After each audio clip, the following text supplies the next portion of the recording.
Okay, so let us look at the second data structure known as bit vector rank operations. We are continuing our warm up of algorithms and data structures. In the last lecture we saw a dynamic range minimum query data structure. We will be using that data structure in future lectures. Similarly, we will be using this bit vector rank operations in future lectures as well. So, this bit vector rank operation will be an example of a succinct data structure where space utilization will be the biggest advantage. And we have to remember that space efficiency is critical, because an efficient index should support fast information retrieval, but while speed is critical, the size of the data structure should also be considered. So, there we look at how much size or what is the size of the index that needs to be built, because when we are operating these queries we have to load that index in memory, and given the typical RAM sizes we have to keep in mind that if the index needs to scale to terabytes of data, then the size of the index needs to be small. So, these types of index data structures are known as succinct data structures that give us very good space guarantees in terms of their space utilization. So, here is the definition of bit vector rank query. As input we are given a bit vector of size n. So, this bit vector consists of n Boolean values 0 and 1. The objective is to design a space efficient data structure to support queries of the following type. Rank 1 of I should give the count of occurrences of 1 in bit vector B in the range 1 to I. So, for example, so this rank query, if the user asks for a rank query with the parameter I, then I should tell him the number of occurrences of 1 in the range 1 to I in the bit vector. So, just look at example on the right. So, for this particular bit vector, the number of 1 entries until position 1 is 0, because there is 0 number of 1s until this position. Until second position there are 1 number of 1s, until third there are again 1 number of 1s, till here there are 2 number of 1s, till here 3, till here 3, then until here we have 4 entries of 1, 5 and so on.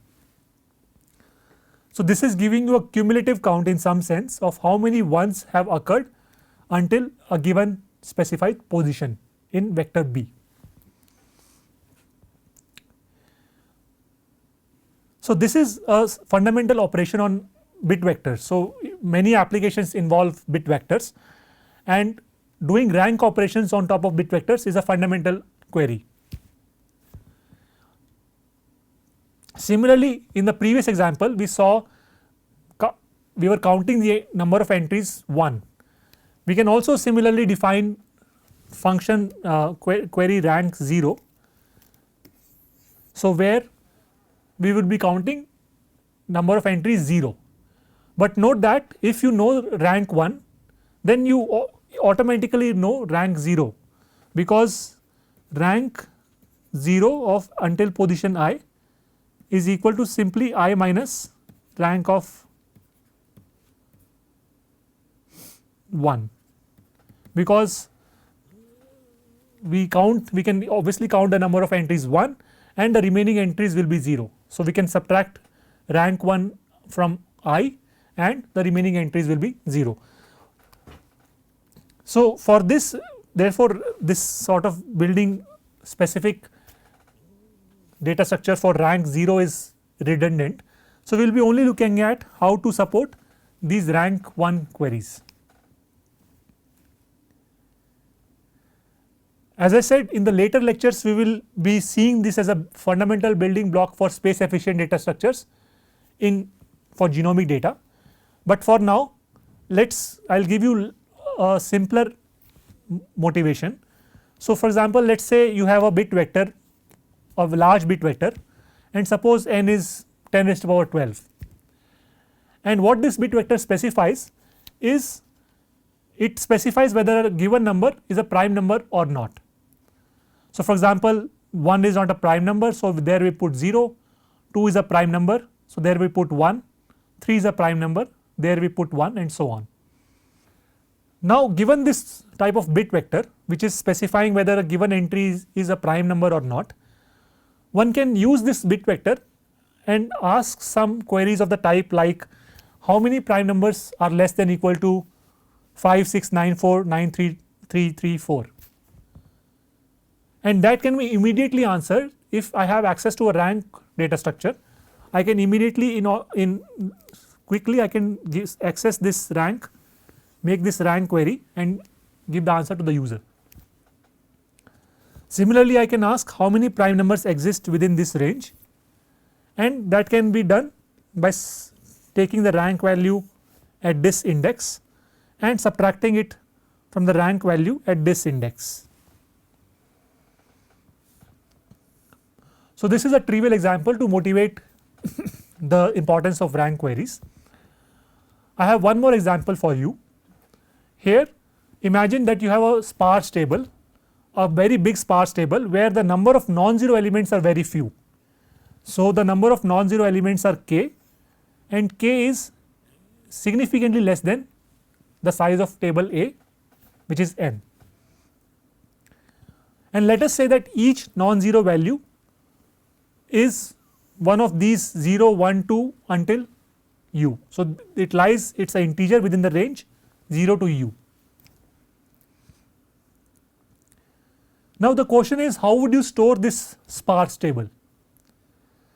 A naive solution that comes to mind is array. Basically, I can store this entire table as an array. So, this could be one example of a sparse table where you have very few non-zero entries, and I can store this simply as an array of size n. In that case, if we do that, then observe that we will need big O n log u bits, because you have n number of entries and each entry you may need to use at least, or you may need to use big O log u bits. So, the space complexity of using array data structure would be big O n log u bits. So, observe that log u comes from the fact that your each value lies within the range 0 to u. Now, can we have a better solution for this? Because observe that this is not a standard array, like this table has very few non-zero elements. So, can we do something smarter? One way could be to use a rank data structure representation. So, what can be done here is, maybe we can build a bit vector which specifies, which has one entry for every non-zero entry in table A. So, I will keep 1 in the bit vector for all those non-zero entries, and I will have a separate array that only consists of non-zero elements. So, this will be a separate array that has k non-zero elements 1, 2, 5, 4, 2, 2, 9, 2, 2, 1, 9, 7, 4, 6 and so on. And this, note that this will be of size k only, because I am only storing non-zero elements. Now, if that is done, observe that if we use this kind of solution, the space complexity now will be the space used to store this bit vector, which will be n bits, because each bit at each index we are storing a bit 0 or 1 only. So, this bit vector requires n bits. For A dash we are storing k non-zero elements. So, this will be requiring k log u bits, or big O k log u bits, and on top of that we will need to support a rank data structure, because note that one way to, if I want to access ith element of original sparse table A, then what I can do is, if the ith entry in my bit vector is 1, that is the value, there is a non-zero value located at I, then I can make a rank query in that bit vector to check how many non-zero values have occurred until then, and I can pull out that value from array A dash. So here the space complexity of the overall method would be n plus k log u bits plus additional space of the rank data structure. So therefore, if we can have a efficient way of representing this rank data structure that can give us these rank queries, then we have a space efficient way to store this sparse table as well. So this is another example where you can think the rank data structure can be helpful. So with these motivation, let us go to the naive solution. So how would you solve this problem? You are given a bit vector and you have to design a data structure that answers this rank queries efficiently, and by efficiently we have to make sure that the time to respond to the rank query should be fast and the space that your data structure uses should be small. So I request you to pause the video and think on your own on how would you design your own data structure to respond to these rank queries. Okay. So let us say a naive solution can be that we compute this rank queries. So this is a value 0 here, this is 1, this is 1 and so on, and let us say we compute this entire rank values and store this as an array. Is that a good solution? Well, if we store it as an array, then making access to ith element in this array is going to be order 1, because array gives you order 1 access to any element inside it. However, what is the storage complexity? Observe that the maximum value in this array can be n. Therefore, we need log n bits for each element of the array, and the total space used by the array then becomes order n log n bits, which is bigger than the input size, because the input to us is bit vector b and the input size is only n bits, whereas the array data structure that we are proposing is going to use n log n bits, and this log n factor can be large if we are considering n of, let us say, very big, of like 10 raised to the power 12 or something. So this is a big factor that adds to the space complexity. In the following, let us see how we can move to a better solution. So one idea that we have seen so far is to use the array data structure, and the array data structure we have seen requires n log n bits and the query time it has is order 1. What additional ideas can we use? Well, one thing that may come to mind is maybe we can store a subset of these array values. So maybe we do not need to store all the values of the array, maybe we store the values at a regular interval. So let us say we store these values in the rank 1 array at regular intervals, let us say 0, and maybe after an interval of, let us say, log n, we store the next value, and then we do not store the next log n values, and then we store 4 and then we store 4. So we do not store the middle values at all. Well, one good thing is that it reduces the storage. So now we had, the array was using n log n space, but now if we are only going to sample this at log n intervals, then the space complexity becomes order n bits.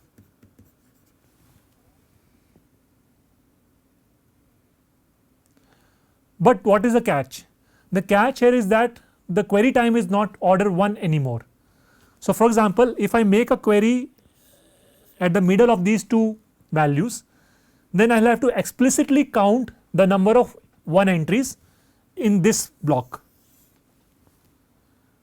So, therefore, the query time has now increased. So, previously with the array solution the query time was order 1, now the query time has increased to order log n.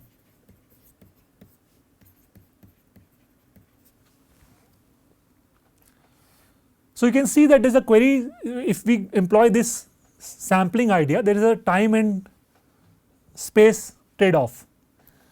In fact, I can even increase the gap between two sampled values. So, I can reduce my sampling rate, and here suppose instead of log n, let us say I make the interval size log square n. What you see here is that if I make the interval log square n, then what I have achieved is the space complexity has reduced from n log n, which was being used by the array solution, to n by log n bits, which I can write it as small o n bits. But unfortunately now the gap between two consecutive values has increased. The query time, because if a query is made in the middle of these two values, I will have to do the counting of ones in the entire block. So, the query time would increase to order log square n. So, similarly if a query is made here, then I know that up till here the rank value is 4, but after that I will have to count the number of entries and make this report this value as answer to the user. So, therefore, this value can be accessed at order 1, but the remaining values have to be counted, and for that counting the query time is log square n. So, again this is a time and space trade off. The fewer values we sample, the higher query time would be, and lower the space usage will be. So, I would say this is a nice solution where we just trivially sample, and given that space time trade off we want, we can achieve whatever is needed. The question is it possible to achieve order 1 query time, but only use small o n bits?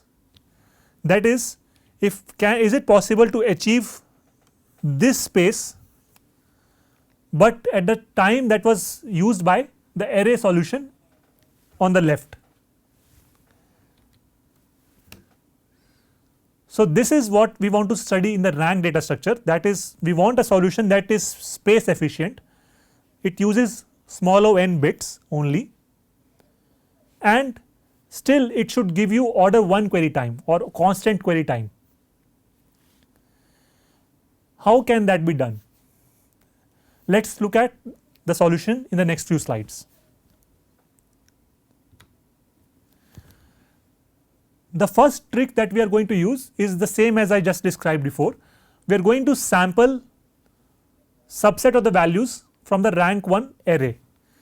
So, let us say we are going to sample these values at an interval of parameter L, and let us say I set this value to be log n by 2 whole square. We will see later why this log n by 2 whole square is being used, why this special value is being used. If we use this sparse array, then as we said before, one can use this first array to report the rank 1 queries. All we need to do is check this sparse value from the first array. So, for a query of at index I can refer to the first array at index I by L, and within the block of between two consecutive values I can do the counting of the number of entries in that range. So, let us look at, let us maybe analyze the space complexity later, but now you can look at this time complexity. The time is being spent to the counting. So this is order L time being spent, which is order log square. The next trick that we are going to bring in is we are going to use this kind of sparsification idea recursively. So by recursively I mean that now consider each block independently.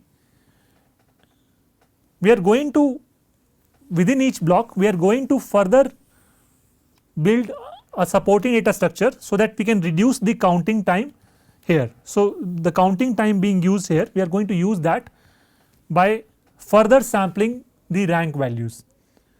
So remember that if we look at the individual block of size L, then the rank values inside that block or the maximum number of entries, 1 entries inside a block of length L is at most L. So within a block of size L, the number of 1 entries can be at most L. So this time we will sample the rank values at an interval of k, where k is a parameter log n by 2. Again we will see the significance of setting this log n by 2 value later, but then observe that these rank values are indicating the number of 1 entries within the block. So for example, in this first block the number of entries until this location is 2, the number of entries until this location is 5, the number of entries until this location is 6, and so on. Here the value is 2 because the number of entries for this particular block, because we are doing local computation only, the local computation tells me that the number of entries, the number of 1 entries in this block is 2, here it is 4, and so on. So this is a recursive solution because we are applying this sampling idea recursively within each block of size L. Now if we want to report the rank query, what we are going to do is we are so if the rank queries has to be made at index I of the bit vector B, we will simply refer to the value from the first array. Now instead of counting the entire L size block, we will refer to the second array to get an intermediate partial value, and suppose the I value is here, we still have to do counting within the k size block. So this tells me that okay, I will refer to the k size block and I am going to count the number of 1 entries inside that k size block.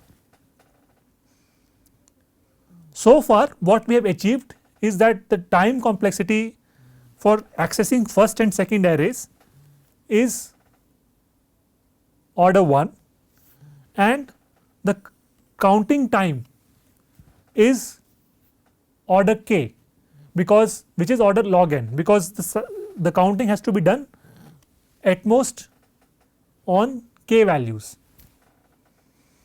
Let us for a second analyze this partial solution, because we have still so far not achieved order 1 time that we want, but we will see how to achieve that. But for now let us look at just the space complexity, how much space have we occupied by using this first and second arrays. Okay. So in the first array observe that we have n by L entries, right, where L is equal to log n by 2 whole square, and each entry requires log n bits, because the value in first array can go as high as n, because we are counting the number of 1 entries in the bit vector B.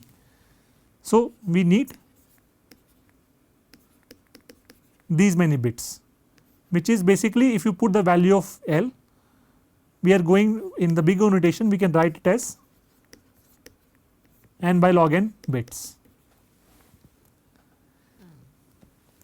If we look at the second array, then observe that we have n by k entries in the second array, but each entry requires log L bits, because the maximum value in the second array cannot exceed L, because remember that we are applying this solution recursively.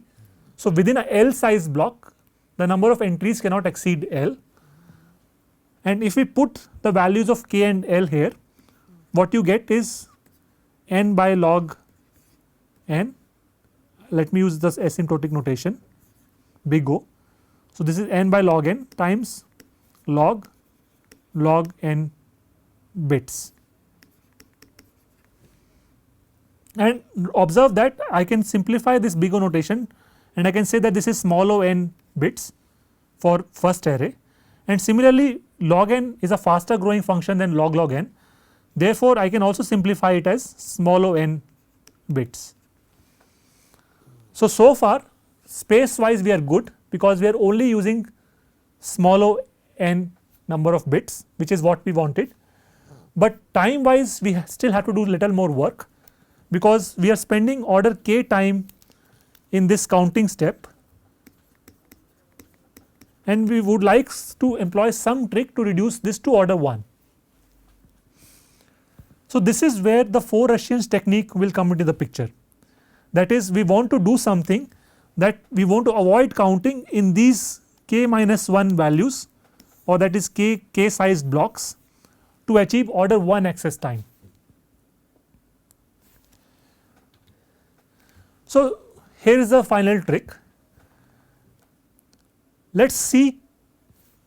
So we are focusing on these k size blocks. So there are k minus 1 values in the middle. How many distinct bit vectors of size k minus 1 can we have in total? So observe that we cannot have more than 2 raised to power k minus 1 distinct bit vectors of size k minus 1. So this is the number of distinct bit vectors of size k minus 1.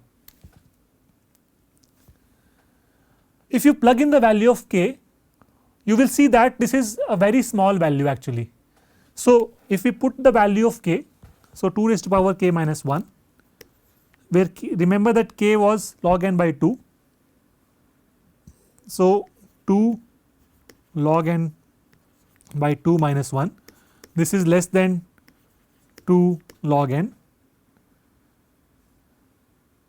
by 2, right. So I am removing minus 1 factor, and this term, this particular term is equivalent to writing 2 log square root n, which is and I can swap square root n and 2, and this gives me square root n log 2, which is equal to square root n. So this is telling you that there are only square root n distinct bit vectors of size k minus 1.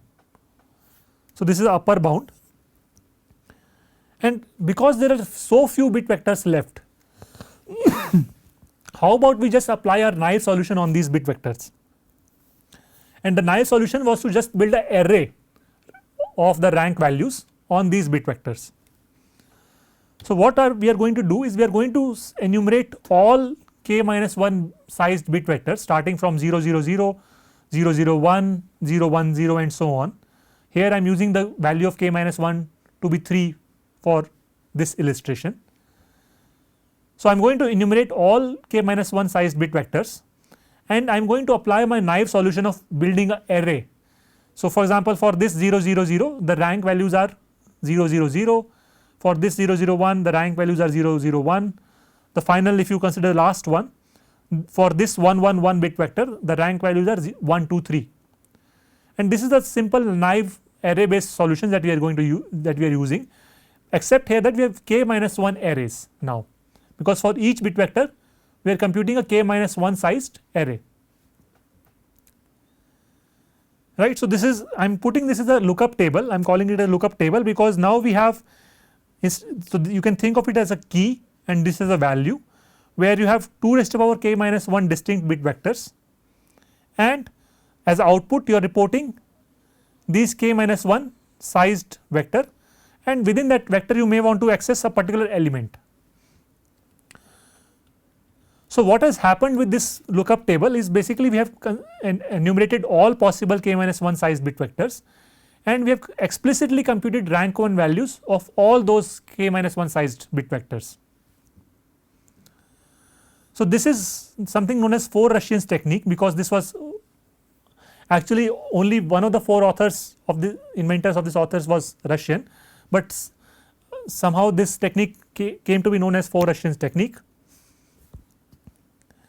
And this technique is used universally in many solutions, because here we are applying a recursive solution. We went to a stage where the size of the block is small, and there we enumerated in a brute force way and applied a naive solution, and we are storing these naive solutions in a lookup table, so that we can make a quick access to these values when we want. So, it will make more sense once you look at the entire picture of what has happened. So, remember that we were using these first and second values to compute the intermediate partial values. We were left with this k minus 1 sized block, because we were counting explicitly the number of entries 1. But now with the lookup table, remember that this k minus 1 sized bit vector would be available in our lookup table as well.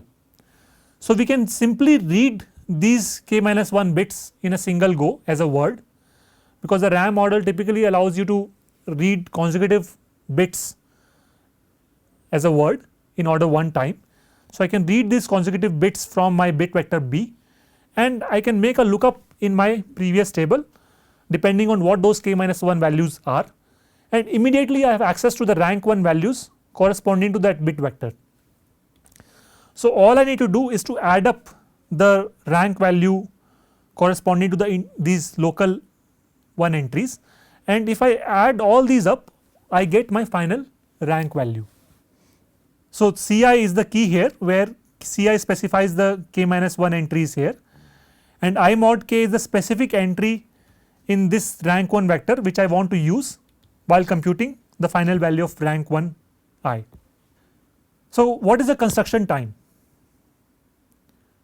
How much time does it take to build these first arrays, second arrays, and the lookup table third? Well, you can see that the first array requires a simple linear scan of vector B. Similarly, the second array also requires a simple linear scan of vector B. For the third array, building this third array is also efficient, because the number of distinct bit vectors is not too many. So, remember that the number of distinct bit vectors is at most root n, and if you look at the corresponding rank vectors, those are k minus 1 entries, and each entry takes at most log k bits, because we are counting the number of ones within a block of size k minus 1. So, if you just plug in the values, what this gives you is square root n log n times log n bits for this third array. So, I am sorry, so this is a space, and but the time is also same, because so time also, because it is a linear time algorithm, time is also square root n log n log n, because we need to make only one pass over all these bit vectors, and we can simply compute these rank 1 vectors in a sequential pass. So, space complexity I just mentioned in the previous slide, that the space complexity is order square root n log n bits, and observe that this is a slower growing function than order n. So, therefore, we can write it as small o n bits. This one is big O.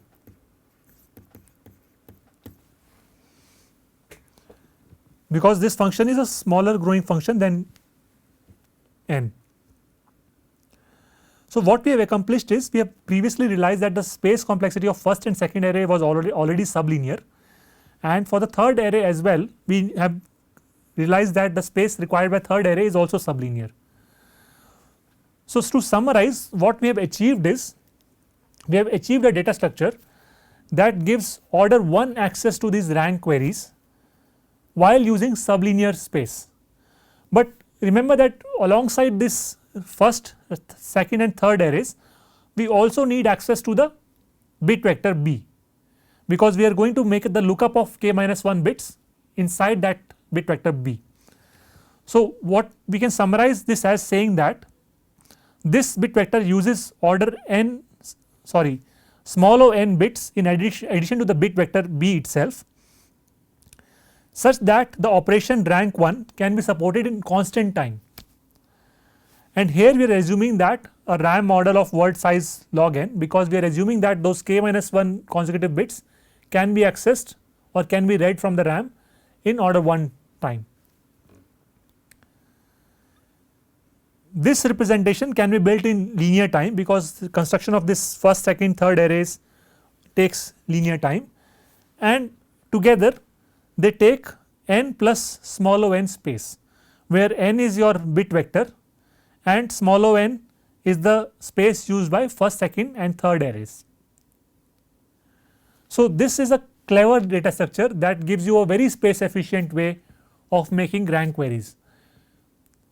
In fact, the demo that I showed you in the previous lecture, where I showed you how to index 400,000 SARS-CoV-2 genomes, it was also using a version of this rank data structure as a fundamental step. We will see that later how this is used inside exact pattern matching, but this gives you an idea of how succinct data structures are designed and how they can support efficient querying while using less amount of space. This improves upon the array solution, because the array solution was using n log n bits, whereas here you have accomplished a solution which uses linear space.